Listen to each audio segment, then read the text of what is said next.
ای د الله بنده دا د قدر شپه را روانه ده، دا د اعزاز شپه را روانه ده، دې ته الله لیلة القدر ویلی دی.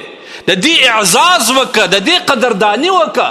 د دې قدرداني دا ده چې په دې شپه کې عبادت وکړه، ځان د خدای عبادت ته فارغه که، ځان د نور مصروفیاتو نه راجلا که، ځان د مجلسو، د بنډارو، د غیبتو، د بهتانو نه رالرې که، د الله عبادت وکړه.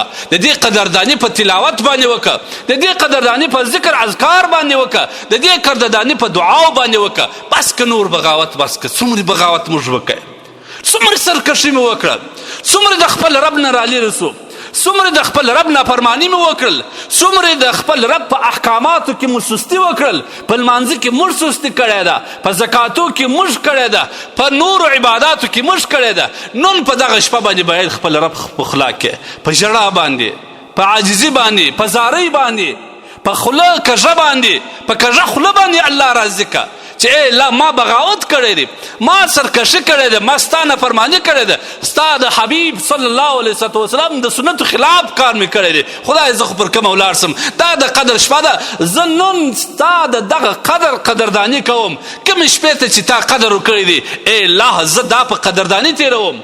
خدای دا شپه د سلامتیا شپه ده، ته فرشتې پکې راسته. ای الله ما ته په دې کې سلامتیا نصیب که، ای الله ما ته په دې کې سلامتیا نصیب که. ای الله دا د جهنم څخه د خلاصون شپه ده. په دې شپه باندې الله په زرهاو نه، په لکاو نه، بغیر د حسابه، بې له حسابه بندګان د جهنم د اور نه خلاصوي. خدای ما په هغه کې شمار کړه. نور سرکشي بس که، په دې شپه باندې د الله نافرماني مه کوه. حدیث دی من قام لیلة القدر ایمانا و احتسابا غفر له ما تقدم من ذنبه. کوم کس چې په دې شپه باندې د خدای ستایلي و عبادت ته ودرېدي، په عبادت باندې ولاړو، سر یې کښته نیولی، عاجزي یې کول، الحمدلله یې په ډېره مینه ویل، قل هو الله یې په مینه ویل، نوافل یې وکړل، 2 رکاته نفل استغفار و توبه یې وکړل، بیا یې شکر وکړي، د 2 رکاته نفل صلات شکر یې وکړل، بیا یې 2 رکاته نفل صلات حاجت وکړل، بیا یې خپل رب ته لاسونه پورته کړل. الله تبارک وتعالی به دته دومره اجر ورکړي چې دغه عبادت، دغه شپه د دې قدرداني شپه او د دې شپه قدرداني چې ده وکړل، الله پاک به د ټولو ګناهو مغفرت وکړي. سبحان الله. نور موږ د ګناهو نه ایستړي، آیا موږ په دې ګناهو باندې زموږ زړه نور نه دی تور سوی؟ نه غواړئ چې خپل زړه دې سپین کړې، نه غواړئ چې نور رب راضي کړې. او دا هم واوره، کوم کسان چې په دې شپه د عبادته محروم شول، حدیث دی د مځکې پر سر چې څومره خیر دی، دا سړی د ټول خیر څخه محروم شو، د دنیا او د آخرت د خیر څخه محروم شو. فقد حرم الخیر کله، د ټول خیر څخه دا کس ځان محرومه کوي.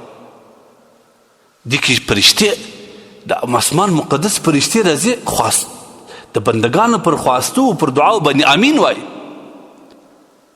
او دا شپه چې کوم ده، په دې کې د بنده تقدیر نه وایي کېږي. خدای ته خواست وکړه، ای الله زما نوم په هغه بندګانو کې راولې چې تا بخښلي، ای الله حلال رزق په دې کې راکړې، ای الله هغه کسان چې تا انتخاب کړي د حج دپاره، ای الله زموږ نوم پکې راوله. نور خواستونه حاجات به لرې، مشکلات به لرې، پورونه به در باندې، دا شپه ده په دا په عبادت باندې تېره کړه، دا د خدای تبارک وتعالی په اطاعت باندې تېره کړه. دا مبارک شپې دي، دا نور په بغاوت او سرکشي مه تېروه. انډیوالان والله که په ښه درسي، انډیوالان څه کوي؟ قریبان والله که په ښه درسي. د قیامت ورځ هغه خطرناکه ورځ چې قرآن کې الله یوم یفر المرء من اخیه و امه و ابیه، په دې خطرناکه وحشتناکه ورځ باندې ورور د ورور نه زغلي، زوی د پلار زغلي، مور د لور زغلي، او لور د مور زغلي، ان تر دې چې میرمن د خپل خاوند نه هم زغلي بیزاره. نو تا ته به انډیوال په ښه درسي.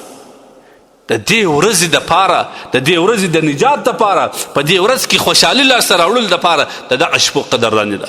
دا شپې په عبادت تېرې کړئ، دا شپې په بغاوت او په نافرماني باندې مه تېروئ.